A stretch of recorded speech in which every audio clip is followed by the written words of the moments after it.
Welcome to talks with me. Hi అండి, అందరికీ నమస్కారం.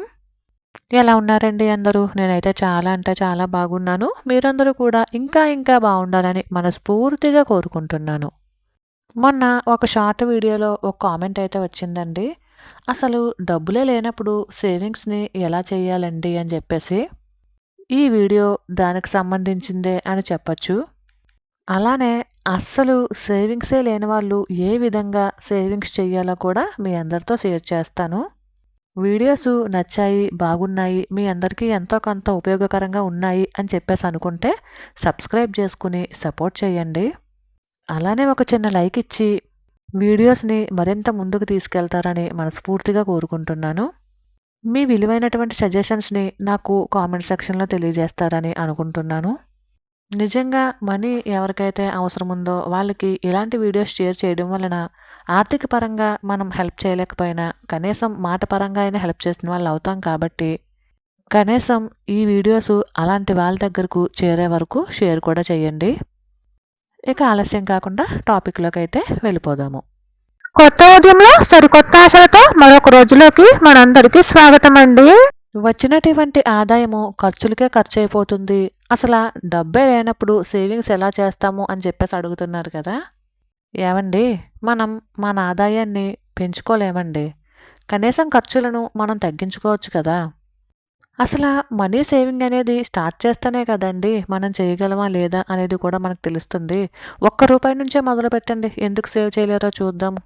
₹1 నుంచే ఒక్క నెల చెయ్యండి మనీ సేవింగ్స్. అసలు మీ దగ్గర డబ్బులు ఎందుకు నిలవాగవో చూద్దాము.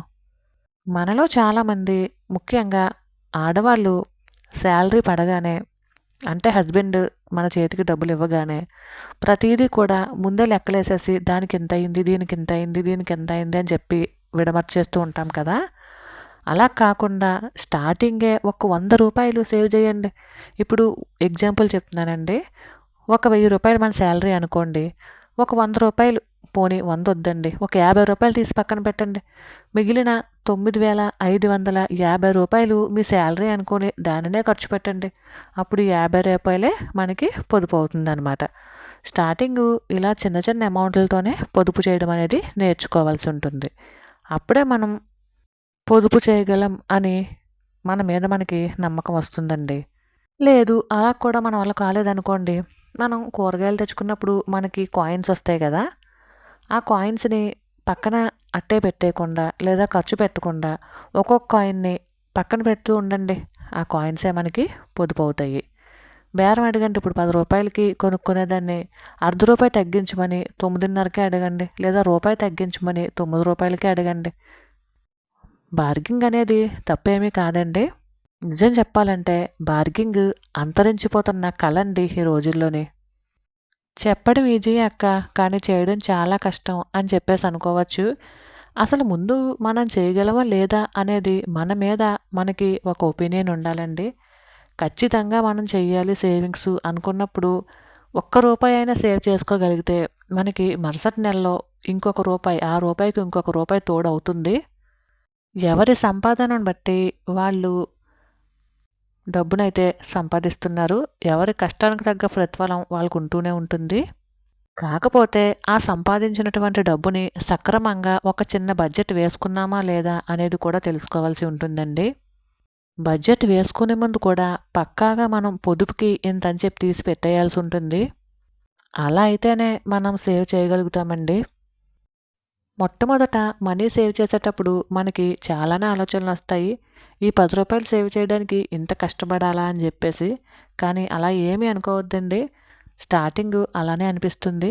పోను పోను ఆ ₹10 ₹100 అయినప్పుడు వచ్చే హ్యాపీనెస్, అలానే ఆ ₹100 ₹1000 అయినప్పుడు వచ్చే హ్యాపీనెస్ మనకి ఆ కష్టాన్ని మర్చిపోయేటంత, అలాగే ఇంకా పొదుపు చెయ్యాలి అనేంత ఆలోచనని ఇస్తుందండి. అసలు ఏమీ ట్రై చేయకుండా డబ్బులు మిగల్చలేకపోతున్నాము, అసలు డబ్బులే లేవు మా దగ్గర అంటే అవ్వదు కదా. ఏదో ఒకలాగా చిన్న పనో పెద్ద పనో, ఉన్న పనో లేని పనో, ఎవరో ఒకళ్ళు ఏదో ఒక విధంగా మనీనైతే ఎర్న్ చేసుకుంటూనే ఉంటున్నారు కాబట్టి ఉన్న దాంట్లోనే ₹1 పొదుపు చేయడానికి ట్రై చేయండి. ఫస్ట్ చేయాల్సిన పని అదే. ఏదైనా సరే రూపాయితోనే మొదలుపెడుతుంది అనే విషయాన్ని మర్చిపోవద్దు అసలు ఎవరూ కూడాను. డబ్బొస్తే నీ చుట్టూ చేరే వాళ్ళ సంఖ్య చాలామంది ఉంటుందండి. కానీ జబ్బొస్తే నిన్ను చూసే దిక్కంటూ ఎవరూ ఉండరు అనేది మనసులో గుర్తుపెట్టుకుని, అలానే ఖర్చు పెట్టినంత సులువుగా సంపాదించలేం కాబట్టి కనీసం నీ కోసం నువ్వు దాచుకో అనే సామెతను కూడా గుర్తుపెట్టుకోవాల్సి ఉంటుంది. ముఖ్యంగా ఓపిక కావాలండి. జీవితంలో ఏది సాధించాలన్నా కూడా ముందు ఓపిక చాలా అవసరం. అలా ఉంటేనే మనం అనుకున్నది సాధించగలుగుతాము. ఇప్పటికిప్పుడు మనీ సేవింగ్స్ చేసేసి లక్షాధికారి అయిపోవాలి అలాంటి ఆలోచనలేం పెట్టుకోకుండా ఉన్న దాంట్లో కనీసం ఒక్క రూపాయి సేవ్ చేసుకున్నా సరే సరిపోతుందండి. దానికి కూడా ఓపిక కావాలి. ఒక్కొక్క రూపాయి కూడగలుపుకుంటేనే మనకి రూ. 1,00,000 అయ్యే ఛాన్స్ కూడా ఉంటుంది. మనకి అప్పు పుట్టాలన్నా సరే అన్నీ బాగుంటేనే అప్పిస్తారండి ఇచ్చేవాళ్ళు కూడాను. కాబట్టి ఖచ్చితంగా ఆర్థిక ఆరోగ్యాన్ని మనమే కాపాడుకోవాల్సి ఉంటుంది. మరైతే ఇదేనండి ఇవాల్టి వీడియో. ఈ వీడియో మీకు నచ్చినట్లయితే please like, share and subscribe. మరైతే ఉంటాను. Thank you for watching. Bye.